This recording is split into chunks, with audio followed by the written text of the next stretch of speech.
తెలంగాణ అభివృద్ధి విషయంలో కేంద్ర ప్రభుత్వంతో కలిసి పనిచేస్తాం కానీ బీజేపీ సిద్ధాంతాలతో రాజీ పడే ప్రసక్తే లేదని ముఖ్యమంత్రి రేవంత్ రెడ్డి స్పష్టం చేశారు. ప్రధానమంత్రి మోదీ పర్యటన నేపథ్యంలో జరిగిన పరిణామాలపై సీఎం రేవంత్ రెడ్డి స్పందించారు. గత ప్రభుత్వంలో ప్రేమ చాలు నిధులు వద్దు అని తాము అనడం లేదని, రాష్ట్రానికి హక్కుగా రావాల్సిన నిధులను సాధించుకుంటామని సీఎం అన్నారు. రీజనల్ రింగ్ రోడ్డుకు 50% నిధులు ఇవ్వాలని కోరినట్లు తెలిపారు. 2034 నాటికి తెలంగాణను $1 ట్రిలియన్ ఆర్థిక వ్యవస్థగా మార్చేందుకు ప్రధాని ఆమోదం తెలిపారని వెల్లడించారు. నేను ఎలా ఉంటానో అందరికీ తెలుసని, మోదీ మాటలను ఎవరికి నచ్చినట్లు వారు అర్థం చేసుకుంటున్నారని సీఎం రేవంత్ రెడ్డి అన్నారు. బీజేపీని ఓడించే ముఖ్యమంత్రి అయ్యానని రేవంత్ పేర్కొన్నారు. రాష్ట్రాన్ని తీసుకువెళ్తానని నన్ను కాదని మోదీ అన్నారని రేవంత్ వివరణ ఇచ్చారు. రాష్ట్ర అభివృద్ధి కేంద్ర ప్రభుత్వ సమన్వయంపైనే చర్చించినట్లు తెలిపారు. అధికారిక కార్యక్రమంలో రాజకీయ అంశాలకు తావు లేదని అన్నారు. నేను మోదీ ప్రస్తావించింది అభివృద్ధి గురించి మాత్రమే. అభివృద్ధి విషయంలో కలిసి పనిచేద్దామని చెప్పినట్లు తెలిపారు. మా ఇద్దరి మధ్య జరిగిన ప్రస్తావన అభివృద్ధికి చెందింది మాత్రమేనని, అందులో రాజకీయాలకు తావులేదని సీఎం రేవంత్ రెడ్డి అన్నారు. ఇక ఇదే అంశానికి సంబంధించి మరింత సమాచారం మా ఇన్పుట్ ఎడిటర్ రాములు అందిస్తారు. రాములు. గుడ్ ఈవినింగ్ విద్య. నిన్న ఏదైతే ప్రధాని నరేంద్ర మోడీ అధికారిక పర్యటన హెచ్ఐసిసిలో జరిగిందో, హెచ్ఐసిసిలో జరిగిన కార్యక్రమంలో సీఎం రేవంత్ రెడ్డి ప్రధాని నరేంద్ర మోడీ మధ్య సంవాదం జరిగింది. ఆ నరేంద్ర మోడీని ముఖ్యమంత్రి రేవంత్ రెడ్డి రాష్ట్ర అభివృద్ధి కోసం అనేక అంశాలపై మాట్లాడుతూ అనేక విషయాలపై ప్రధాని మోడీకి రిక్వెస్ట్ చేసే సందర్భంగా కూడా దానికి స్పందించిన నరేంద్ర మోడీ కూడా, మీరు మాతో రండి, మాతో కలిసి రండి, భవిష్యత్తు ఉంటుంది, మరింత అభివృద్ధి చేస్తామన్న వ్యాఖ్యలు ఈ రోజు మీడియాలో పలు రకాలుగా మీడియా వార్తలు వచ్చాయి. దీనిపైన ముఖ్యమంత్రి రేవంత్ రెడ్డి ఇవాళ చిట్ చాట్ పేరుతో మీడియా ప్రతినిధులతో అనేక విషయాలపై ఆయన పంచుకోవడం జరిగింది. అయితే నిన్న ప్రధాని నరేంద్ర మోడీ ముఖ్యమంత్రి రేవంత్ రెడ్డి ఇద్దరి మధ్య జరిగిన సంభాషణ కేవలం రాష్ట్ర అభివృద్ధి విషయంలో జరిగిన సంవాదం తప్ప ఎలాంటి రాజకీయాలకు తావు లేదని చెప్పి ఇలా మీడియాతో జరిగిన చిట్ చాట్ లో ముఖ్యమంత్రి రేవంత్ రెడ్డి వివరించారు. అయితే దేశ ప్రధానిగా అధికారిక కార్యక్రమంలో పాల్గొనడానికి వచ్చిన నరేంద్ర మోడీ, నేను హెచ్ఐసిసిలో కూడా అధికారిక కార్యక్రమంలో పాల్గొన్నాను. దాదాపు 9,800 కోట్ల రూపాయలతో తెలంగాణలో చేపట్టబోయే పనులకు ఆయన శంకుస్థాపన చేశారు. ఆ కార్యక్రమంలో ముఖ్యమంత్రిగా నేను రాష్ట్రానికి కావాల్సిన అంశాలపై ప్రధాని కోరాను. ప్రధాని కూడా స్పందిస్తూ ఆ విషయాలపై ఆయన వివరణ ఇవ్వడం జరిగింది. కాబట్టి ఆ విషయాన్ని రాజకీయాలకు తావు లేకుండా చూడాలని చెప్పి కూడా ఆయన ముఖ్యమంత్రి రేవంత్ రెడ్డి చెప్పడం జరిగింది. ఇక చాలా అంశాలపై కూడా ముఖ్యమంత్రి రేవంత్ రెడ్డి చర్చ చేయడం జరిగింది. ముఖ్యంగా ఈ రోజు మావోయిస్టుల విషయంలో కానీ తెలంగాణలో కాంగ్రెస్ పార్టీని మావోయిస్టులు, తర్వాత ముస్లిం లీగ్ కాంగ్రెస్ పార్టీ అని చెప్పడం చాలా దురదృష్టకరము. ప్రధాని స్థాయిలో మాట్లాడటం, ఇట్లాంటి వ్యాఖ్యలు మాట్లాడటం చాలా విదూరకరం. ఎందుకంటే మావోయిస్టులైనా ముస్లింలైనా భారతదేశంలో భాగస్వాములే వాళ్ళు.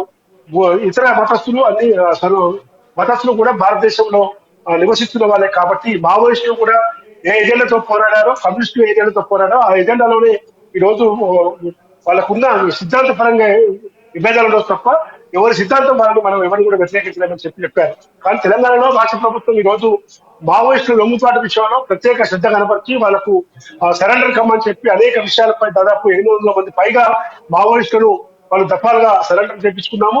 అనేక ఆయుధాలు కూడా మనం వాళ్ళ దగ్గర తీసుకోవడం జరిగింది. వారికి సరైన వైద్య సౌకర్యం కానీ ఇతర ఉపాధి విషయంలో కానీ హామీ ఇచ్చి మావోయిస్టుల లొంగుబాటుకు అటు పోలీసు వ్యవస్థ ఇటు రాష్ట్ర ప్రభుత్వం చర్యలు తీసుకుంటుంటే ప్రధాని నరేంద్ర మోడీ అభినందించాల్సి పోయి ఇలాంటి అభ్యంతరకర వ్యాఖ్యలు చేయడం సరైనది కాదు. భవిష్యత్తులో కూడా ఇలాంటి వ్యాఖ్యలు చేయడం చెప్పారు. ఇంకా ముస్లింల విషయంలో కూడా ముస్లింలు ఈ రోజు భారతదేశంలో పార్ట్ వాళ్ళు కూడా దేశంలో నివసిస్తున్న వాళ్ళే. నరేంద్ర మోడీ ప్రభుత్వం కానీ బీజేపీ ప్రభుత్వం ఎప్పుడు కూడా విభజించు పాలించు అనే నినాదాలతో తప్ప ఇతర రాజకీయాలు చూస్తూ తప్ప ఎక్కడ కూడా ప్రజాస్వామ్యంలో అందరూ భాగస్వాములు అన్న అంశాలు కూడా ఎప్పుడు చూడదని చెప్పి చెప్పడం జరిగింది. ఇక గత బీఆర్ఎస్ ప్రభుత్వ హయాంలో కేంద్ర రాష్ట్ర ప్రభుత్వాల సైక్యతను దెబ్బతీసింది. ఏనాడు కూడా రాష్ట్ర ముఖ్యమంత్రిగా పనిచేసిన కేసీఆర్ కేంద్రంలో ఉన్న అధికారంలో ఉన్న నరేంద్ర మోడీ దగ్గరికి కానీ బీజేపీ ప్రభుత్వం దగ్గరికి వెళ్ళి రాష్ట్రానికి పలు అంశాలు కావాలి, పలు అంశాలకు నిధులు కావాలి, పలు ప్రాజెక్టులు చేపట్టాలంటే నిధులు కావాలని చెప్పి ఎక్కడ కూడా అడగలేదు. అది గ్యాప్ వచ్చిన తరిమిలానే ఈ రోజు ముఖ్యమంత్రిగా నేను బాధ్యతలు చేపట్టాక కేంద్రంలో ఏ పార్టీ అధికారంలో ఉన్నా సఖ్యత కోసం ప్రయత్నం చేస్తున్నాను, రాష్ట్ర అభివృద్ధి కోసం ప్రయత్నం చేస్తున్నాను. అందులో భాగంగానే ఈ రోజు రీజనల్ రింగ్ రోడ్ విషయంలో కానీ, అదేవిధంగా కాజీపేట రైల్వే కోచ్ విషయంలో కానీ, తర్వాత ఆదిలాబాద్ వరంగల్ ఎయిర్పోర్ట్ల విషయంలో కానీ, నేషనల్ హైవేస్ విషయంలో కానీ, డిఫెన్స్ ల్యాండ్స్ విషయంలో కానీ, కంటోన్మెంట్ ల్యాండ్స్ విషయంలో కానీ అనేక అంశాలపై కేంద్ర ప్రభుత్వం సానుకూలత చూపిస్తా ఉంది. ఇప్పుడు మెట్రో రైలు 2వ దశకు కూడా నిధులు అడిగాము. ఖచ్చితంగా నిధులు మంజూరు కోసం కూడా మరొకసారి ఢిల్లీకి వచ్చి మేము ఒత్తిడి తెస్తామని కూడా చెప్పడం జరిగింది.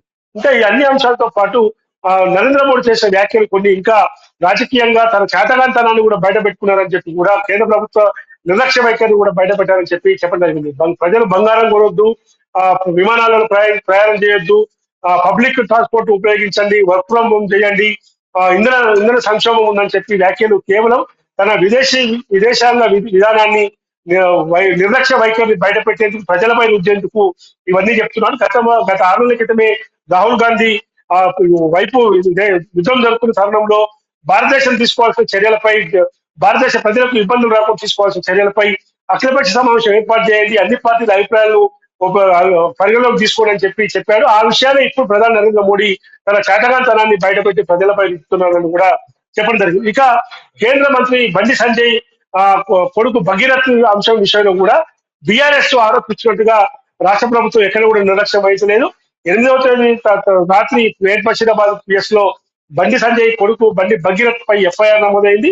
9-10 తేదీల్లో 2 రోజుల్లో కూడా రాష్ట్రంలో ప్రధాని నరేంద్ర మోడీ పర్యటన సందర్భంగా దాదాపు వేలాది మంది పోలీసులు, ఇతర పోలీసు అధికారులు అందరూ కూడా ఆ పటిష్టమైన బందోబస్తులో ఉండటం వల్లే కొంత ఆలస్యమైంది. ఈ రోజు ఉదయమే కూడా డీజీపీ, తర్వాత ఇంటెలిజెన్స్ డీజీ, ఇతర పోలీసు అధికారులు పిలిచి కూడా ఈ విషయంపై తక్షణం చర్యలు చేపట్టాలని చెప్పి కూడా ఆదేశించారు. ఏమంటే కుక్కట్పల్లి డీసీపీ రితురాజ్ ఆధ్వర్యంలో కూడా కమిషన్ మహిళా పోలీసు అధికారులు కూడా వేయడం జరిగింది. అది కరీంనగర్ పరిధిలో అయిన ఎఫ్ఐఆర్ కానీ, ఇటు పేట బషీరాబాద్ పరిధిలో అయిన ఎఫ్ఐఆర్, 2 ఎఫ్ఐఆర్ పై కూడా చట్టం తన పనులు తాను చేసుకోబోతుంది.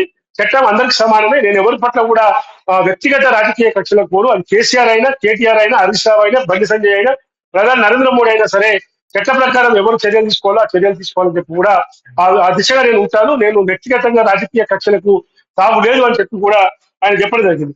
కాబట్టి ఇంకా ఈ విషయంలో ఈ అన్ని అంశాలు ప్రస్తావిస్తూ వైపు రాష్ట్రంలో రైతులు పండించిన ప్యాడీ ప్రొక్యూర్మెంట్ విషయంలో కూడా అక్కడక్కడ సమస్యలు ఉన్నాయి. ఖచ్చితంగా మేము సత్వర చర్యలు చేపడతా ఉన్నాము.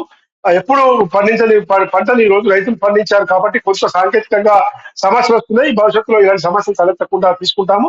తర్వాత రాష్ట్ర ప్రభుత్వం చేపడుతున్న అనేక సంక్షేమ అభివృద్ధి పథకాలకు కేంద్ర ప్రభుత్వ సహకారం కంపల్సరీ ఉండాలి. ఈ దిశగా కేంద్ర ప్రభుత్వంతో మేము ఖచ్చితంగా అభివృద్ధి విషయంలో ఖచ్చితంగా కలిసి నడుస్తామని కూడా చెప్పడం జరిగింది. ఇక బెంగాల్ విషయంలో బీజేపీ అధికారం రావడాన్ని ఆయన కూడా ప్రస్తావించాడు. ఎందుకంటే 90 లక్షల ఓట్లు ఈ రోజు ఎస్ఐఆర్ పేరుతో తీసేసి అధికారంలోకి వచ్చింది. కేరళలో దమ్ము లేకనే అక్కడ యూడిఎఫ్ ప్రభుత్వం అధికారంలోకి వచ్చిందని చెప్పడం జరిగింది. తమిళనాడులో జరిగిన పరిణామాలు కూడా గవర్నర్ వ్యవహరించిన తీరు కూడా కొంత అభ్యంతరకరమని చెప్పి ముఖ్యమంత్రి రేవంత్ రెడ్డి స్పందించాడు. పూర్తి సింగిల్ మెజార్టీ ఉన్న పార్టీలను అధికారంలోకి పిలవాల్సింది పోయి రాజ్భవన్ లో అధికారం మెజార్టీ చూపించుకోవడం ఎక్కడ సిస్టమ్ లేదు. అసెంబ్లీలో మెజార్టీ చూపించుకోవాలి తప్ప రాజ్భవన్ లో కాదు. గవర్నర్ తీరు కూడా సరైనది కాదు అని చెప్పడం జరిగింది. కాబట్టి రేపు డీలిమిటేషన్ విషయంలో కేంద్ర ప్రభుత్వం అనుసరిస్తున్న వైఖరి కూడా సరైనది కాదు. జనాభా ప్రాతిపదికన సీట్లు పెంచమంటున్నాము. ఫ్లోరైడా పద్ధతి కాదు. మేము కొన్ని ప్రతిపాదనలు పెట్టాము. కేంద్ర ప్రభుత్వం ముందు ఆ ప్రతిపాదన తీసుకోవాలి. మహిళా రిజర్వేషన్ బిల్లు విషయంలో కూడా కేంద్ర ప్రభుత్వం అనుసరిస్తున్న వైఖరి సరైనది కాదు. కాబట్టి ఈ అన్ని అంశాల్లో కూడా కేంద్ర ప్రభుత్వం భవిష్యత్తులో ఎలాంటి ఇబ్బందులు తలెత్తకుండా ముందుకు రావాలి. కాబట్టి రాజకీయ పరమైన అంశాలతో చూడకుండా కేవలం అభివృద్ధి పరమైన అంశాల మధ్య జరిగిన సంవాదంగా చూడాలని చెప్పి కూడా మీడియా చర్చ సమావేశంలో ఆయన చెప్పడం జరిగింది.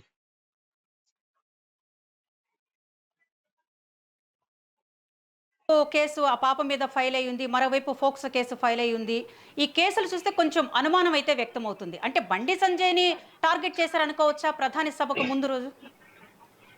అంటే వైపు ప్రధాని సభ ముందు ఫిక్స్ అయిన నేపథ్యంలో 10వ తేదీన సభ ఉంటుందంటే దాదాపు 2 రోజుల క్రితమే బీజేపీ అధికారికంగా ప్రకటించడం కానీ, ప్రభుత్వ కార్యక్రమాలు ఉంటాయని చెప్పి అధికారికంగా ప్రకటించడం కానీ పరిణామం జరిగింది. కానీ మధ్యలో 2-3 రోజుల క్రితమే బండి భగీరథ్ కేంద్ర సహాయ శాఖ మంత్రి బండి సంజయ్ తనయుడు ఏదైతే ఒక మైనర్ బాలిక విషయంలో పోక్సో కేసు సంబంధించిన విషయంలో బీఆర్ఎస్ నేతలు ఆర్ఎస్ ప్రవీణ్ కుమార్ గాని, కేటీఆర్ గాని, బీఆర్ఎస్ మహిళా విభాగం వాళ్ళు పెద్ద ఎత్తున ఆయా పోలీస్ స్టేషన్ల ముందు ధర్నాలు చేయడం, మీడియా సమావేశంలో కూడా ప్రభుత్వంపై ఒత్తిడి తెచ్చేందుకు కామెంట్ చేయడం వంటి పరిణామాలపై కూడా ముఖ్యమంత్రి రేవంత్ రెడ్డి స్పందించాడు.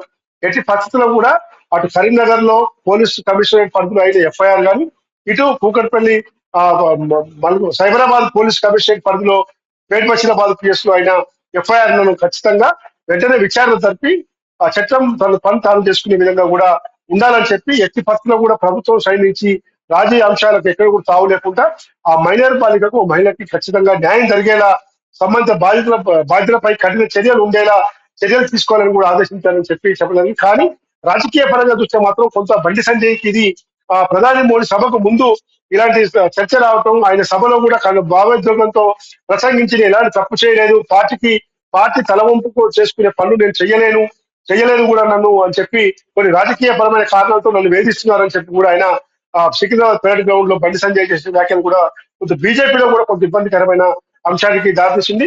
ఏదేమైనా ఇలా ముఖ్యమంత్రి రేవంత్ రెడ్డి మాత్రం ఈ రోజు ఉదయం తన నివాసంలో డీజీపీ సివి ఆనంద్ తో పాటు ఇంటెలిజెన్స్ డీజీ విజయ్ కుమార్ ఇతర పోలీసు అధికారులతో కూడా సమావేశమై ఈ కేసు విషయంలో ప్రభుత్వం పోలీసుల పరంగా తీసుకోవాల్సిన అన్ని అంశాలు పరిగణలోకి తీసుకొని ఆ మహిళకు బాధితురాలికి న్యాయం జరిగే చర్యలు ఉండాలని చెప్పి కూడా ఆదేశించినట్టు తెలిసింది. విద్య పెద్ద అప్డేట్ రాములు.